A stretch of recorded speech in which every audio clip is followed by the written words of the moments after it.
प्रिय विद्यार्थियों, नमस्कार।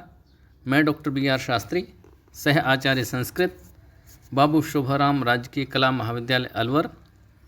आज आपको एम.ए. पूर्वार्ध संस्कृत विषय के प्रथम प्रश्न पत्र के पाठ्यक्रम में स्थित भाषा विज्ञान के अंतर्गत महत्वपूर्ण प्रश्न भाषा परिवर्तन के कारण, इसका उत्तर कराऊंगा।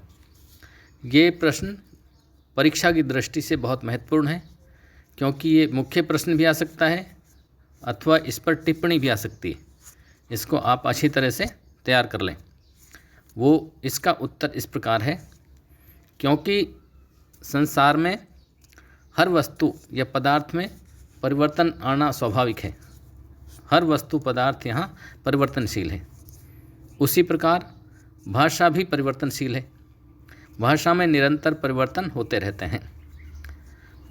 इस भाषा की परिवर्तनशीलता को देखकर मानव में ये जिज्ञासा उत्पन्न हुई कि भाषा में आखिर परिवर्तन क्यों आते हैं, भाषा में परिवर्तन के कारण क्या हैं। इस बिंदु पर भाषा वैज्ञानिकों ने गहन विचार मंथन किया और विचार मंथन के पश्चात जो भाषा परिवर्तन के निम्न कारण प्रस्तुत किए। इन भाषा परिवर्तन के कारणों को दो भागों में बांटा गया है। भाग ए आभ्यंतर कारण और भाग ब बाह्य कारण। इनमें आभ्यंतर कारण अर्थात आंतरिक कारण, ये कारण है जो आभ्यंतर कारण, ये वे कारण हैं जो किसी भाषा को बोलने वालों में रहते हैं। जो भाषा को बोलता है वो उसी के अंदर ये कारण होते हैं। ये कारण प्राय व्यक्ति के उच्चारण अवयवों या श्रवण अवयवों तथा इनके साथ सहयोग करने वाले व्यक्ति के मस्तिष्क आदि से संबंधित रहते हैं। जैसे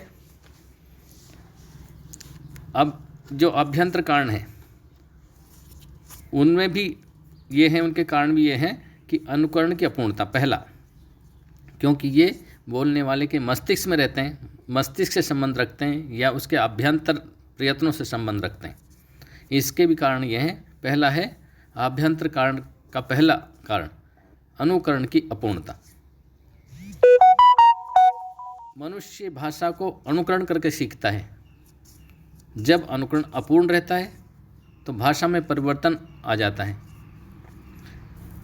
अनुकरण की अपूर्णता के भी कई कारण होते हैं कि अनुकरण की अपूर्णता होती क्यों है। कि जब भाषा को सुनता है या सीखता है तो उसका अनुकरण करने की जैसा वो शब्द था वैसा ही वो नहीं बोल पाता है, तो उसके कारण भी अनेक होते हैं। जैसे उसके वाग यंत्र की विभिन्नता, अनुकरण की अपूर्णता का पहला कारण वाग यंत्र की विभिन्नता। तो क्योंकि सभी मनुष्यों के वाग यंत्र भिन्न भिन्न होते हैं, अतः उच्चारण में भी अंतर आएगा। क्योंकि जब वाग यंत्र भिन्न हुए तो मनुष्य जब किसी शब्द को बोलेगा तो हर मनुष्य उस शब्द का उच्चारण अलग अलग तरीके से करेगा। अमेरिका का व्यक्ति दूसरे तरीके से उच्चारण आएगा और भारत का दूसरे तरीके से, इंग्लैंड का व्यक्ति उसी शब्द को बोलेगा तो उसका उच्चारण में परिवर्तन आ जाएगा। अग्नि पुराण में ये श्लोक है, न करालो न लंबोष्टो न व्यक्तो न अनुनासिकः गदगदो बद्ध जिव्यश्च न वर्णान वक्तुम अर्हति। ये श्लोक दिया है अग्नि पुराण में, जो कहा है कि न करालो न लंबोष्टो न व्यालो, न ही बड़ा न लंबे ओष्टों वाला, न व्यक्तो अनुनासिक, अनुनासिक व्यक्त नहीं कर सकता। गदगदो बद्ध जीव की जिव्या बंदी हो, न वर्णान वक्तुम, वह वर्णों को बोलने में असमर्थ रहता है, स्पष्ट नहीं बोल पाता। अतः वाग यंत्र की विभिन्नता की भाषा परिवर्तन का कारण बनती है। वाग यंत्र की विभिन्नता है जो वो भाषा सीखने में जो परिवर्तन आता है शब्दों को उच्चारण में, उसका कारण बन जाती है। और दूसरा जो कारण है प्रमाद या असावधानी। पहला तो कारण था आभ्यंतर कारण का कि वाग यंत्र की अपूर्णता। सबके वाग यंत्र भिन्न भिन्न होते हैं, इसलिए उच्चारण भी भिन्न भिन्न तरीके से आएगा। किसी के होठ बड़े हैं, किसी के छोटे हैं, किसी की जिह्वा छोटी, किसी की बड़ी है, किसी का मुंह पूरा खुलता है, किसी का नहीं खुल पाता है। किसी के दांत कुछ बड़े हैं, किसी के छोटे हैं। तो ये वाग्य यंत्र की अपूर्णता है। वाग्य यंत्रों में जो विभिन्नता है वो भी शब्दों के उच्चारण को परिवर्तित कर देती है। तो ये पहला था कि वाग्य यंत्र की विभिन्नता। दूसरा, प्रमाद या असावधानी। कई बार मनुष्य प्रमादवश या असावधानीवश शब्दों का उच्चारण ढंग से नहीं कर पाता। उसके कारण शब्दों के उच्चारण में अंतर आ जाता है। वो आलस्यवश या प्रमादवश या असावधानी से उन शब्दों को वो ऐसे बोलता है ज़्यादा महत्व नहीं देते हुए, तथा वे उसी रूप में बोले जाने लगते हैं। जब वो बोल देता है वो शब्द एक बार निकल गया, दूसरे लोग भी फिर उसको उसी रूप में बोलते हैं, जो भाषा में परिवर्तन का कारण बन जाते हैं। और इसका तीसरा कारण है जो वह है अशिक्षा। आभ्यंतर कारणों में अशिक्षा कारण है। जो आभ्यंतर कारण पहला था अनुकरण की अपूर्णता, दूसरा था वाग्य यंत्र की विभिन्नता, और तीसरा प्रमाद या असावधानी, चौथा अशिक्षा। अशिक्षा या अज्ञानतावश कई मनुष्य शब्दों का सही उच्चारण नहीं कर पाते, जो भाषा परिवर्तन का कारण बनता है। कुछ अनपढ़ व्यक्ति हैं या कम पढ़े लिखे हैं, वो भाषा का उसी रूप में उन शब्दों का प्रयोग नहीं कर पाते, उनके उच्चारण में कुछ अपूर्णता रह जाती है और फिर वो शब्द उसी रूप में आगे प्रयुक्त होने लगते हैं। तो ये भी भाषा परिवर्तन का कारण बनते हैं। चौथा कारण है लिपि की अपूर्णता।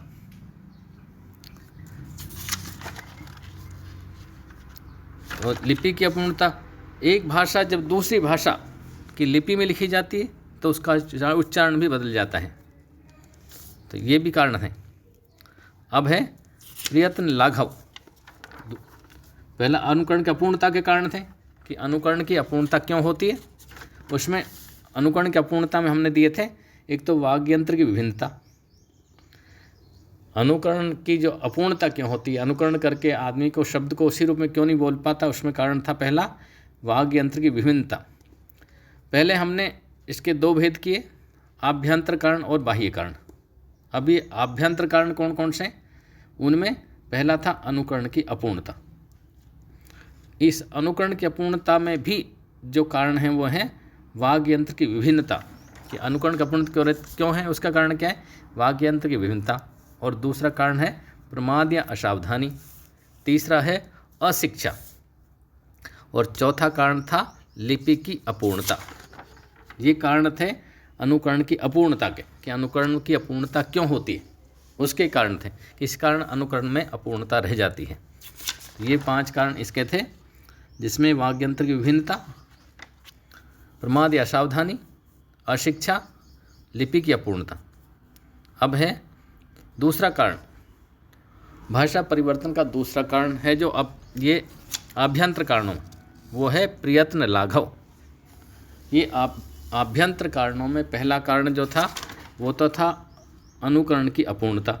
उसमें भी हमने 4 कारण बताए थे, अनुकरण की अपूर्णता के भी 4 कारण थे। अब दूसरा है आभ्यंतर कारणों में दूसरा प्रयत्न लाघव।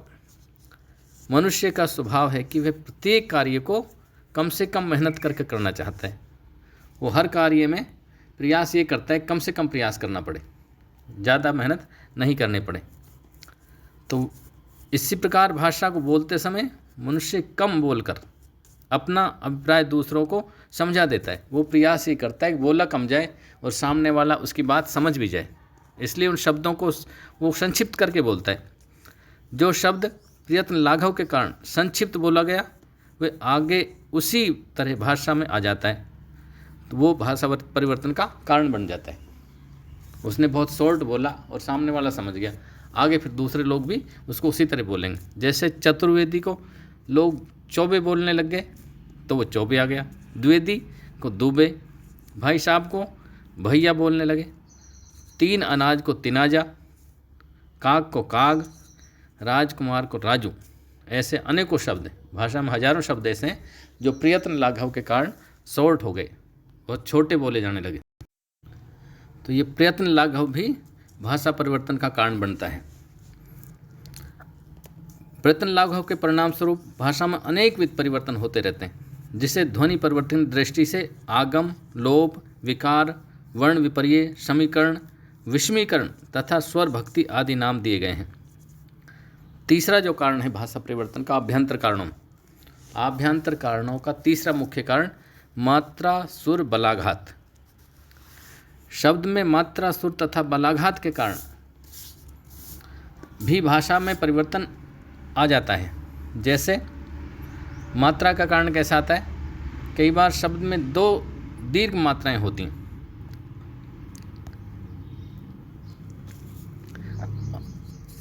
जब दो दीर्घ मात्राएं आने पर वक्ता एक मात्रा बोलकर काम चला लेता है। कहीं एक मात्रा को हर्ष बोलने लग जाता है तो वो प्रयत्न उसमें प्रयास कम करता है। जैसे आकाश को आकाश उसने बोला और सामने वाला समझ गया, तो वो शब्द फिर आकाश ही आगे लोग बोलने लगे। तो ये मात्रा का था। इसी तरह सुर, कई बार वक्ता किसी शब्द की ध्वनि को लंबा या छोटा करके बोलता है, जो भाषा परिवर्तन का कारण बन जाता है कि वे शब्द फिर उसी रूप में आगे बोला जाता है। उसी से बलाघात, कई बार वक्ता किसी शब्द की ध्वनि पर अधिक बल देते हुए बोलता है, जो भाषा के उच्चारण में कारण बनता है परिवर्तन का, वो भाषा परिवर्तन कारण बन जाता है। चौथा कारण अब आभ्यंतर कारणों में है, वो है भावावेश। कई बार अधिक प्यार या क्रोध या अन्य भावावेश वश वक्ता शब्द को बोलने में परिवर्तन कर देता है। जैसे परशुराम को परसा या परसी, प्यार से परसा जी या परसी जी बोलते हैं। बच्चा को बच्चू, बेटा को बिट्टू, जो ये है भावावेश वश जो शब्द बोले जाते हैं, यही शब्द फिर आगे भाषा में परिवर्तन के कारण बनते हैं। वो शब्द उसी रूप में आगे बोला जाता है और वो भाषा में आ जाता है। पांचवा जो कारण है आभ्यंतर कारणों का, वो है सादृश्य या मिथ्या सादृश्य। पहले विद्यमान शब्दों के समान ही वक्ता अन्य उसी जैसे शब्दों का निर्माण कर लेता है। जैसे पहले शब्द था उसी तरह कोई और शब्द बना लेता है वक्ता, चाहे अशुद्धि हो जैसा नहीं हो। जैसे अज्ञान के समान ही असुर, अभिज्ञ आदि शब्द बना लिए। तो ये तो कारण थे इसके आभ्यंतर कारण। अब इससे अगले वीडियो में मैं भाषा परिवर्तन के बाह्य कारणों का वर्णन करूंगा, बाह्य कारण बताऊंगा। बहुत बहुत धन्यवाद।